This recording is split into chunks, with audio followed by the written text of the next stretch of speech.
Ndabasuhuje mu izina rya Yesu Kristo muri kano kanya ka none. Muri iki gitondo dukomeje kwihanganisha abanyarwanda bose ndetse n'abakunzi bakunda Imana mu mutima, abari mu Rwanda ndetse n'abadiaspora mwese.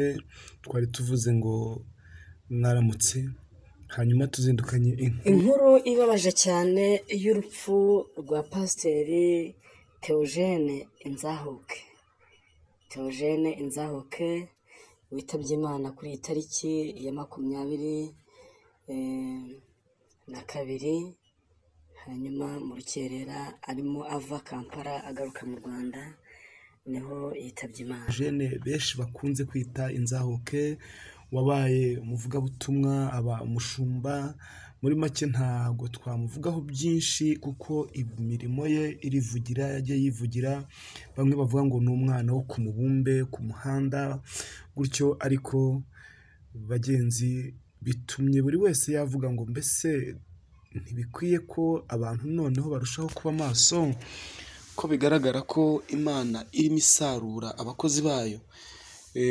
Nyuma y'abo tuzi benshi bamaze iminsi batashye, hanyuma Pasiteri Theogene ndetse n'umuhanzi uzwi cyane bita Ntezimana Donati wakoreye Imana, nawe bari mu rugendo bava i Kampala, hanyuma bakora impanuka y'imodoka baragiye. Ariko ndaje gufata akanya numva ijambo Pasiteri Theogene yavuze mu minsi ishize arimo yigisha, avuga ngo namaze kumenya ko abana atari abanjye ahubwo ari ab'Imana. Mpita ntekereza mbese Theogene aho ntiyaba yarabizi ko agiye gutaha?